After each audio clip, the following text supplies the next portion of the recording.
The Life of Lord Mahavira, 2부-Go샬락, Part 2 of 3, on Between Master and Disciples, given in Chinese and English on August 4, 2019, in the New Land Ashram, Taiwan, also known as Formosa.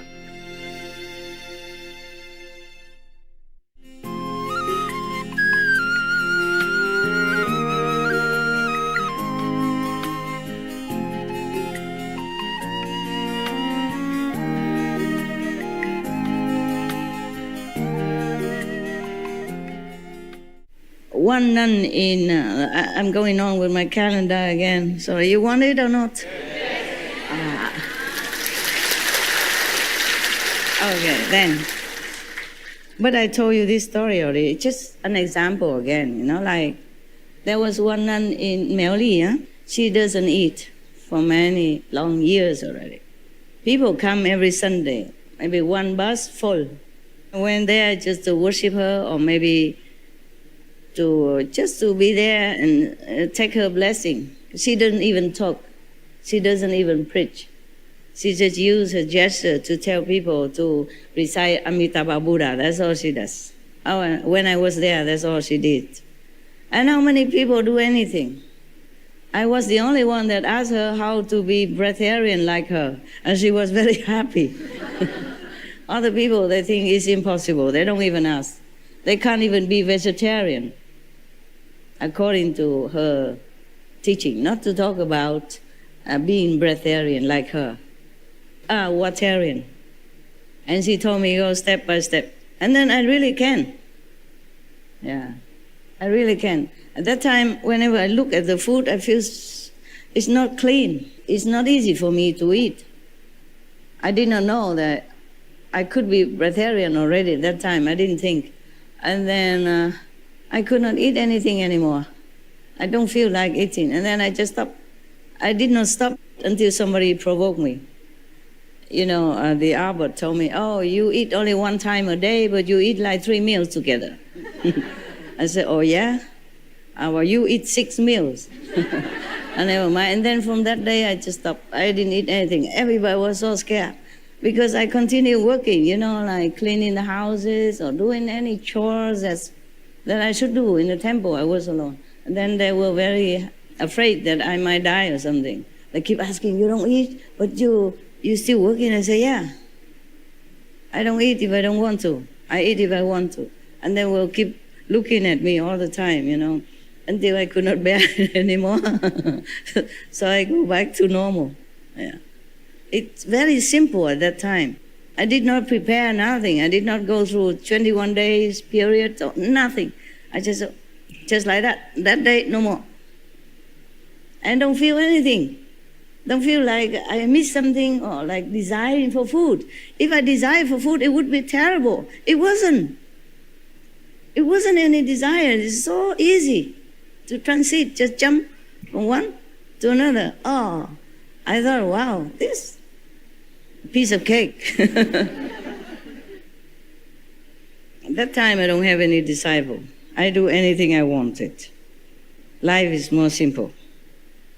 No worry, no care in the world, and whatever I wanted come true. But I don't even want much. Just some small thing daily, like something if I cannot have it, then I say, I wish I could have that, and then it will come. Just like that. Now I wish to see somebody, even though they're far away from thousands of miles away from other countries, from Europe, they will come see me. I just think, and then it comes true all the time. And now I pray, I beg, and I don't know if it's coming or not. And now I don't care no more. I don't even wish for anything. Hey, whatever happened, happened.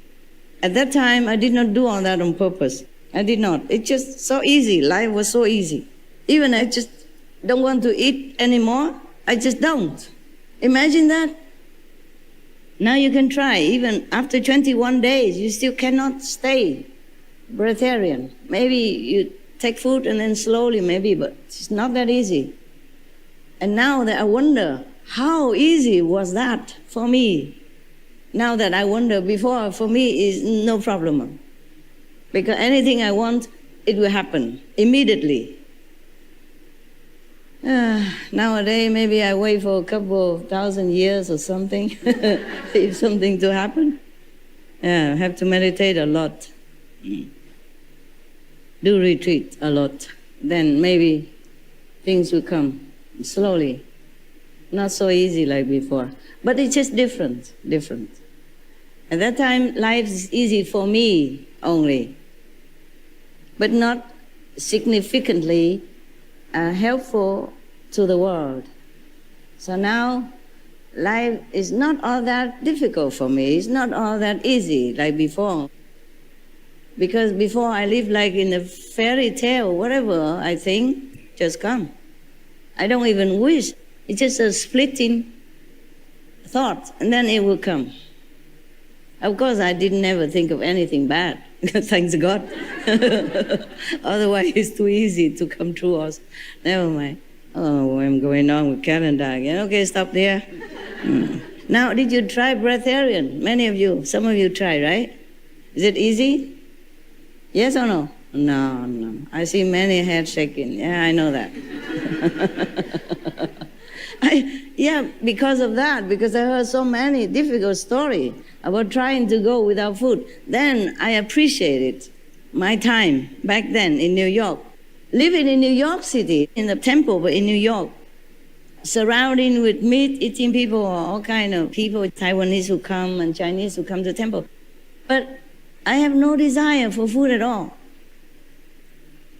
And when I get bored with foodless, I try the first meal.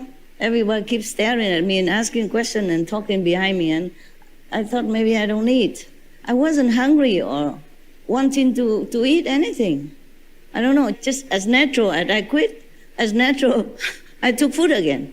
And then it tastes like dry grass. It tastes like nothing. Many days afterwards. And then I slowly get more used to with the taste. Otherwise I didn't like anything. But to go without food has some benefit, just for me, okay? Easy life. But to go with food is benefit more the multitude, more affinity with people, okay? Many people. Food is the most working cause of all the people. Everybody works because of food, and to produce food, to plant food, to process food, to transport food, to store food, to sell food, to buy food, to cook food, to wash food, is a lot of work. So when we eat a morsel of food in this world, we have created a lot of affinity with many, many people. Therefore, we must meditate more to repay their kindness. It's just not because we pay the money. Of course, that's good also. Not because we pay, then we are clear of karma. It's not like that. Okay, so I go back to India. Right. So now this disciple or friend or companion of Mahavira was going near, very near, and goggling the face of that ascetic. And then he saw that the hermit was busy doing some strange penance. In India, they do many kind of penance, okay? You know already, right? I told many times. Some are hanging thing on their manly stuff to see on top of it. Some are sleeping on their nails bed. Some are making a lot of fire around them in the midday sun in summer. Some are standing on one leg often or all the time, yeah? Some don't eat, maybe only once a while. Some eat only once a day. Some eat very little. Some eat only when somebody feeds them. Believing that doing all this kind of hardship on themselves, they will get liberation or see God. Some don't even wear clothes. They renounce everything, absolutely. Even women. Even ascetic women renunciate, they also wear nothing. Don't do that in Taiwan. Even if you clean your karma, the police will clean you. Huh? Okay? I'm not sure if it cleans any karma or not. But the police will give you some cleaning. In Taiwan, you cannot even go begging, like a nun or monks in India. You can do that only in a certain special occasion. Like once a year, they make a ceremony to give a title to monks and nuns, yeah? Like if you want to be monks and nuns, then you apply, okay? And then that's like a shaving head ceremony, renunciate ceremony. Yeah, it takes maybe 2 months, right? I forgot. 多少？剃度呢？当和尚成大戒的多少个月？2个月哈？有1个月，有2个月。哦 ，OK。戒期不一样。1 or 2 months depends. And then at that time, after you finish your ceremony, then you can go out begging. Just symbolic, one time, no more. And then you have to either go into a temple somewhere to live, or live alone and practice by yourself, but not go out begging. In India, still can. That doesn't mean people will give them anything. Not necessary. I met one monk. 2 weeks, he has nothing to eat because nobody gave him anything. And he had to try to sell something. And not many people buy either. Okay, so now, see, this ascetic, he was doing some strange penance. He was standing facing the sun with his head hanging down and arms straight up. Okay, we can imagine, each one imagine different. But the head hanging down, he's standing facing the sun and with his head hanging down and the both arms straight up. His hair was having very long strands and hanging on the ground like the roots of some old banyan tree. So, due to the heat of sun rays, small insects falling from his unkempt hair were writhing. And out of compassion, he was picking them up and putting them back into his dense locks of hair again. Oh, God forbid. Gaushalak could not control his laughter, seeing this strange activity. Jokingly, he said, "Oh, abode of insects." He called the ascetic the abode of insects. This is an insult. You don't say reverence, this and that. I said, the abode of insects. Oh dear. What do you think you're doing? He asked. You are gathering insects and considering this act to be a penance? The hermit remained calm the first time. But when Gaushalak did not refrain from making biting remarks, the hermit looked at him with his burning eyes and said, "Oh, vicious person, my name is Vaisyayan Tapas, and I am the doom of ignorant fools like you." He got mad now. Instead of jolting him to sanity, this scornful comment drew an insulting laughter even more from Gaushalak. The hermit now took a few steps back and angrily started emitting fire from his mouth. Careful, I don't have any fire.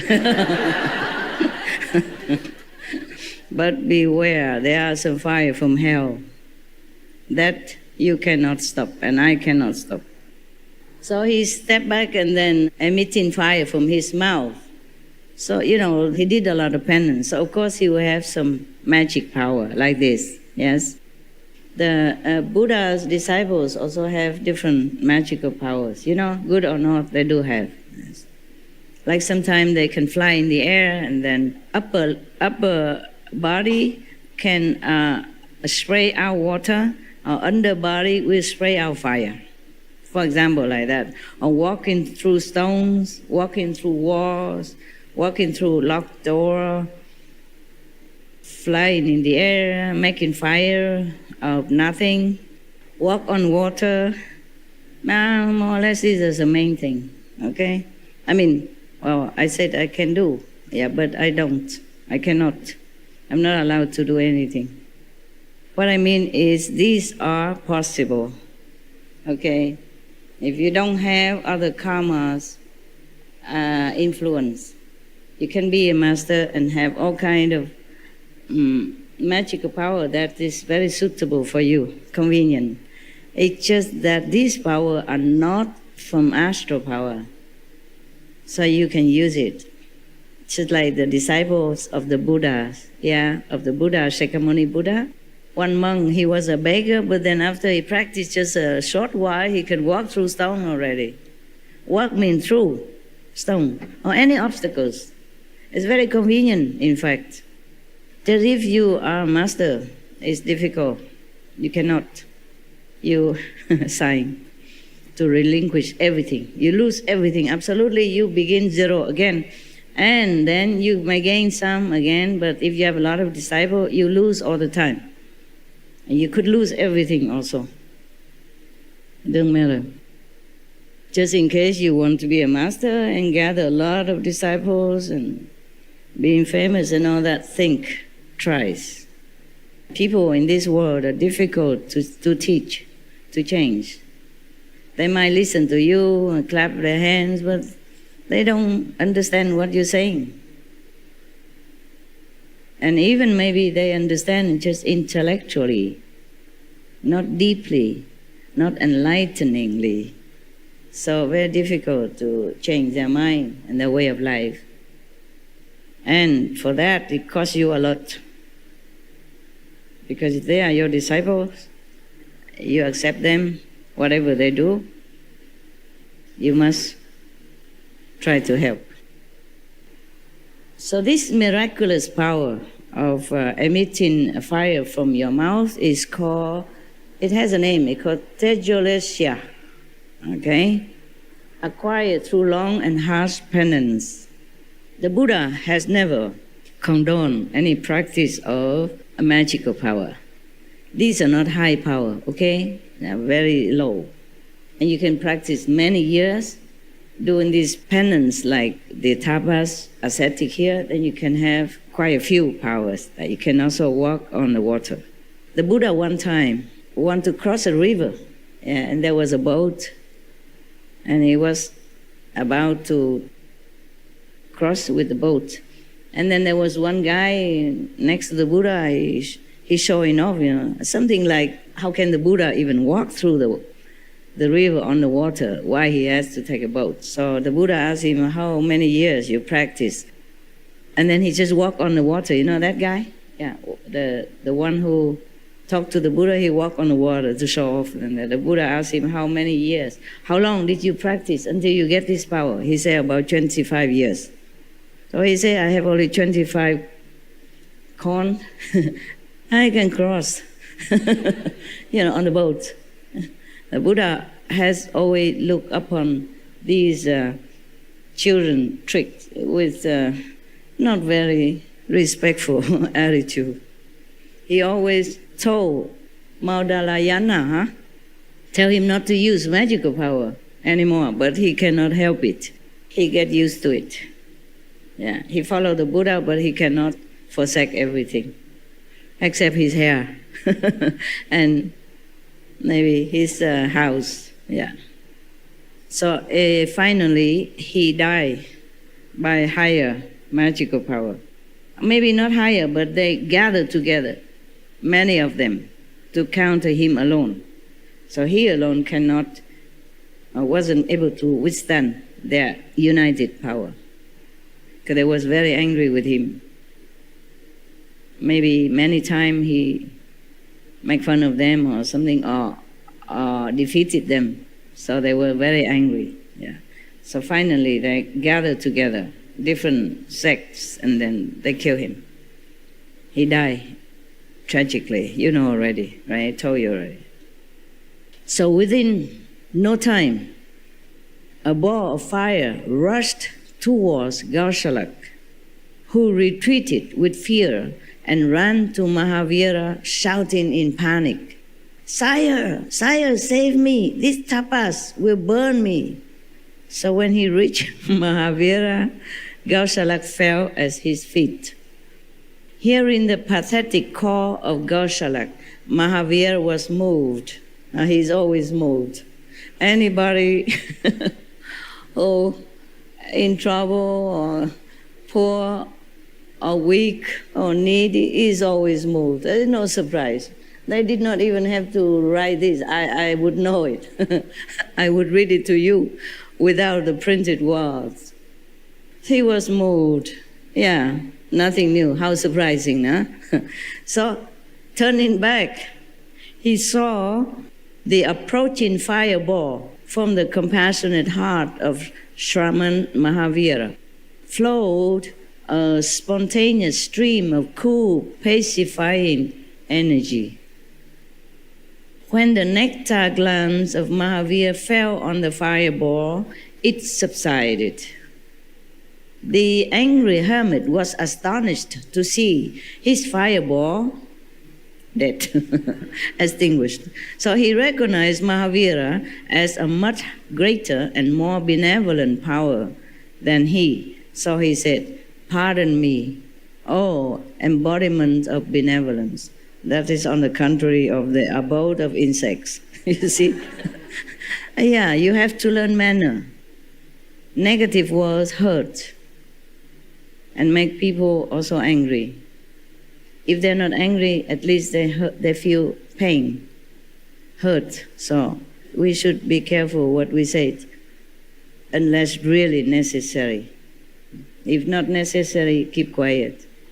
If we cannot say something kindly, benevolently, beautifully, then don't say anything.